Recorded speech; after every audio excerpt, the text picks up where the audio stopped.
សកម្មភាពមកលេងភ្នំគិរីរម្យបងប្អូនចាហើយជំរាបសួរក៏ដូចជាសួស្តីពុកម៉ែបងប្អូនទាំងអស់គ្នាចាហើយសារតែសម្រាប់ថ្ងៃអាទិត្យមួយថ្ងៃអញ្ចឹងហើយក៏ដើរកាត់ stress ខ្លះបងប្អូនហើយមកស្រូបយកខ្យល់អាកាសបរិសុទ្ធអីចឹងណាបងប្អូនចាដំណើរមកហ្នឹងក៏ឆ្លៀតចូលញ៉ាំអាហារពេលព្រឹកបងប្អូនចានៅផ្លូវលបឿនលឿនក៏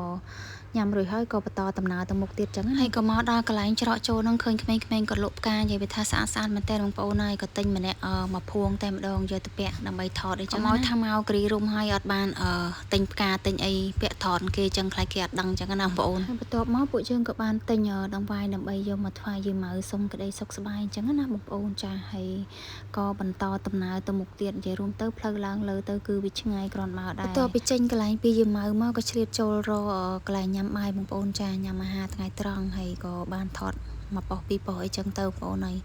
មកដល់កន្លែងញ៉ាំបាយនេះមានក្មេងៗគាត់ប៉ុណ្ណឹងទូកស្បាយមែនទេ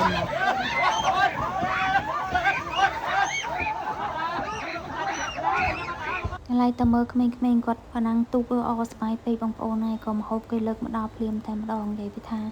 ម៉ោងហ្នឹងគឺអត់តន់សូវជាឃ្លានមែនទេបងប្អូនហើយដោយសារតែពួកយើងហូបញ៉ាំបាយញ៉ាំអីពី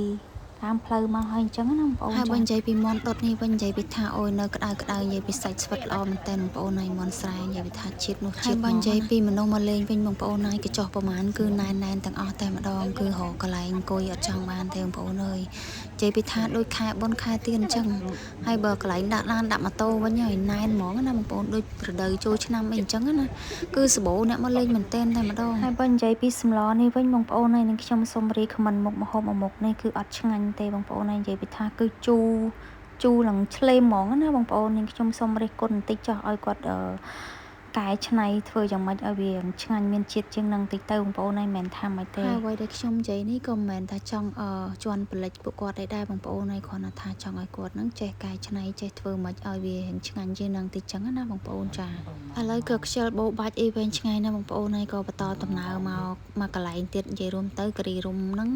គឺវាច្រើនកន្លែងមែនតែម្ដងជិះឡើងមួយថ្ងៃវងនិយាយរួមទៅគិរីរម្យនេះគឺមានច្រើនកន្លែងមែនតែម្ដងដែលយើងត្រូវទៅដើរលេងចឹងណាបងប្អូនតែសម្រាប់អ្នកដែលគាត់អត់ស្គាល់វិញគឺគាត់មកចំតែមួយកន្លែងទេតែ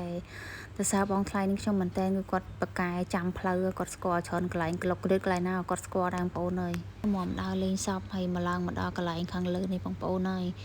និយាយពីថាតិចភ្នែកមែនតើហ្មងវាចំពេលមេឃរកភ្លៀងបងប្អូនហើយចុះអាប់ឡើងល្ងឹតឆឹងតែម្ដងនេះអត់ទាន់សូវល្ងឹតខ្លាំងទេណាបងប្អូនតែបន្តិចទៀតឡើងល្ងឹតមែនតើហ្មងណា